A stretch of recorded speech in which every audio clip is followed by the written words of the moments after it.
saber que llega para mí. Puedo soñar despierto, agua en el... Más canosos y más sabios, los integrantes de la banda rosarina Graffiti volvieron totalmente recargados. Con 13 nuevas canciones compuestas a la distancia, la emblemática banda rosarina volvió a grabar después de 25 años. El nuevo álbum de estudio de Graffiti se llama Graffiti 3 y presenta estas canciones y se lanzó días atrás bajo el sello Brano Media, producido y grabado por la banda en su confinamiento en las ciudades de Londres y Buenos Aires, mezclado y masterizado por Gustavo Sacchetti. Está disponible en plataformas digitales y en vinilo también. ¡Qué bueno! Bueno, los saludamos desde Londres, le damos la bienvenida a Eduardo Carvi aquí en la tarde de Telediario Feral, modo tarde. ¿Cómo estás, Eduardo? Bienvenido. Bienvenido. ¿Cómo va? Va? Muy bien, acá. ¿Todo Gracias, bien? Muy bien. Bueno. Gracias por recibirme. ¿En un horario decente te estamos saludando allí en Londres o te rompimos un más poco? Más que decente, sí, más que... Hay 3 horas de diferencia. No es tanta la diferencia. Una tardecita encantadora entonces, ¿eh? No sé si encantadora, pero está lloviendo, pero... Para variar. Pero bien, todo bien. ¿No? Bueno, siempre es lindo Londres, ¿o no? Me encanta, sí. Hermosa, Bueno. hermosa ciudad. Contanos, a ver qué significa, bueno, todo este tiempo y este nuevo material que han lanzado. Contanos un poco cómo lo estás viviendo vos allí, un poco a la distancia también. Con alegría, en realidad, no solamente por el hecho de haber tenido la posibilidad de haber armado todo este material, que ya en sí mismo es un logro y no porque haya pasado tanto tiempo desde nuestro último material, sino porque no es fácil sentarse y componer 13 canciones, claro, tengas o no el tiempo para poder hacerlo, sino por las circunstancias en las que se generó. En el comienzo, allá por marzo de la pandemia de alguna manera Ariel Pozo, el guitarrista de la banda, también guitarrista de Miguel Mateos hace 15 años, nos pusimos a productivo el tiempo que teníamos o que íbamos a tener por delante, sin pensar necesariamente que íbamos a componer un álbum completo, pero la idea era por lo menos armar 2 o 3 canciones nuevas para incorporarlas al repertorio de Graffiti. Y bueno, de esa idea de génesis, de armar 1 o 2 canciones, se fue desarrollando y fue fluyendo naturalmente una canción tras las otras, y como bien dijiste, ¿no? Terminamos armando un álbum completo de 13 canciones, que hoy en día es un montón, porque normalmente los álbumes nos llevan más de 8 o 9.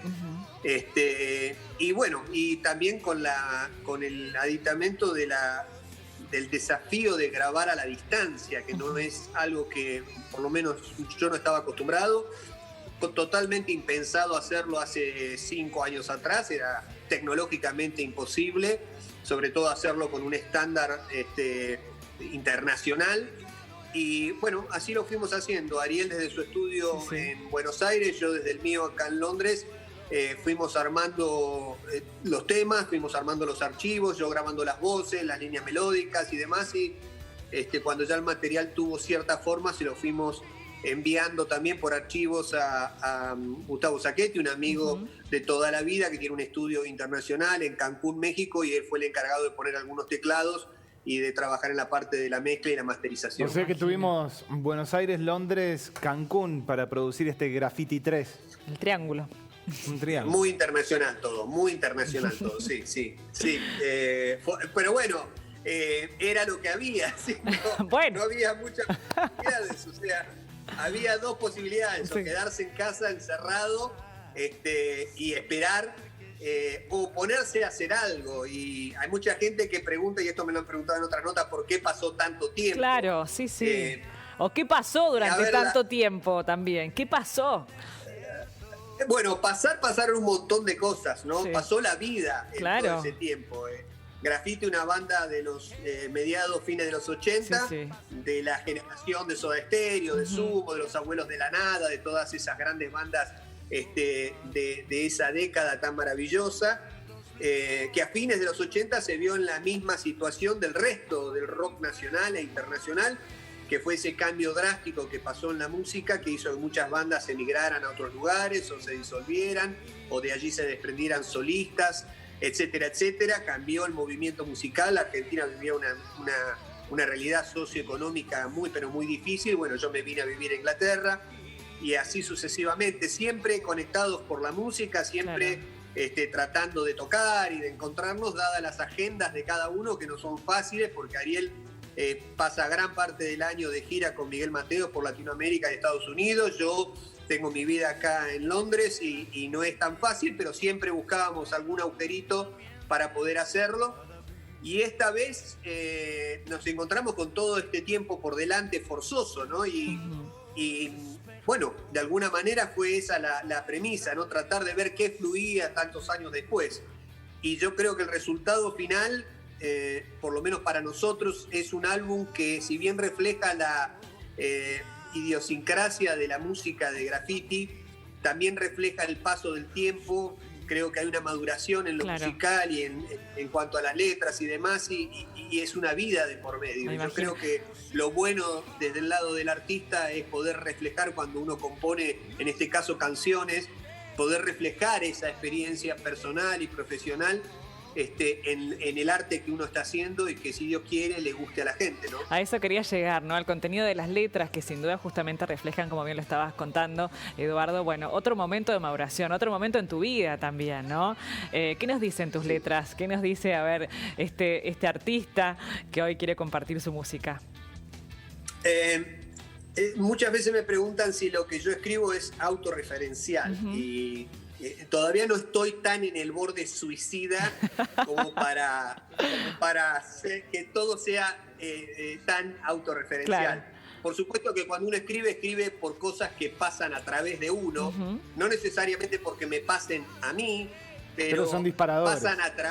pasan a través mío. Es decir, como le pasan a ustedes, es decir, lo que pasa en el mundo, más allá de que no le pase a uno en particular, uno no es impermeable a esas cosas, y de alguna manera esas cosas te atraviesan, ya sea la desolación en el mundo entero a través de una pandemia, la tristeza, la distancia, la lejanía, los amigos, la vida, ¿no es cierto? Entonces, cuando yo escribo en particular, trato de escribir sobre las cosas que siento, que veo o que me atraviesan en la vida a lo largo de los años y demás. Y por eso yo creo que es muy difícil escribir letras así cuando tenés 20 años, porque a los 20 años tenés una visión de la vida muy distinta, una lista de prioridades en la vida muy distinta, y de alguna manera lo que se supone que la vida te da es experiencias, y esas experiencias uno las puede volcar cuando las tiene, si no sería medio raro estar hablando sobre las experiencias de otro.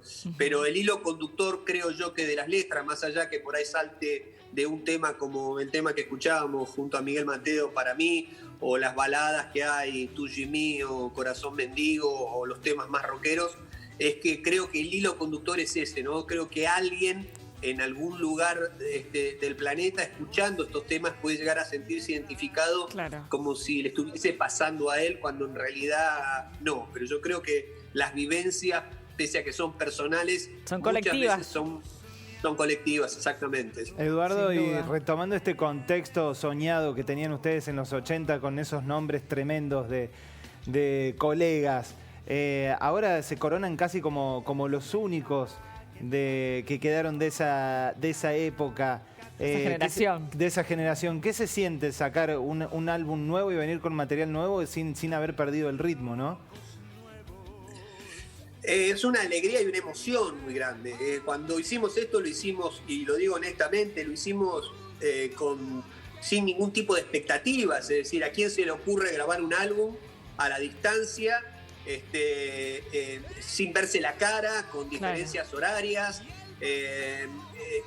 sin saber qué va a pasar con esto? Y si bien estamos conectados, todos nos estamos viendo en este momento, estamos conectados a través de las redes, de las plataformas digitales y demás, lo hicimos sin pretensiones. Sí, lo que queríamos hacer era algo bien hecho. Sí queríamos que el álbum fuera un álbum no hecho por el aburrimiento o como resultado del aburrimiento, y que no transmitiera nada, que no tuviera nada que contar, ya sea desde el lado de las letras como desde el lado de la música. Lo hicimos porque creo que se dieron los tiempos para poder hacerlo, pero la intención era hacer algo que nos representara, pero también algo que pudiera dejarle a la gente un mensaje.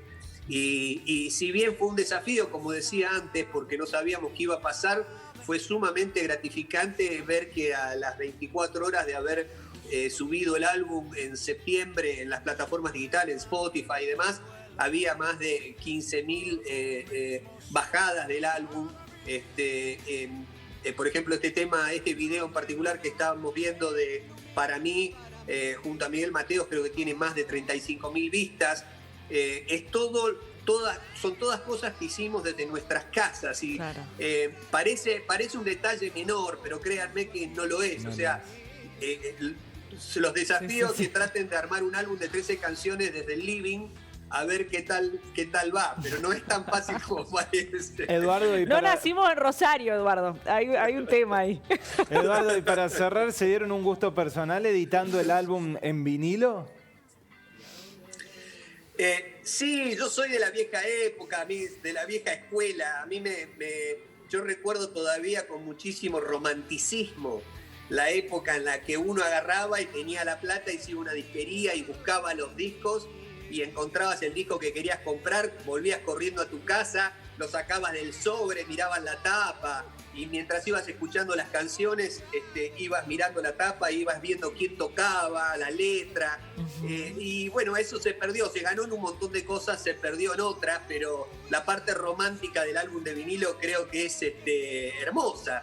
Y nos pareció muy copada la idea de, más allá de que por supuesto la gente hoy tiene acceso a través de a la música y tantas otras cosas a través de las plataformas digitales, que aquellos que quisieran tener el disco en la mano lo pudieran tener. Entonces ahí fue donde surge la idea. Está buenísimo. Bueno, Genial. muchísimas gracias, Eduardo, por este tiempo. Una alegría verte, bueno, con el paso del tiempo y por supuesto, bueno, con este nuevo material imperdible con el regreso de Graffiti. Gracias a ustedes, Graffiti chicos. 3. Un Gracias por placer. el tiempo, por el espacio. A y ustedes. nos vemos muy prontito si Dios quiere. Cuídense Dale, mucho. a vos Muchas gracias, igualmente. Eduardo. Adiós, chau, chau.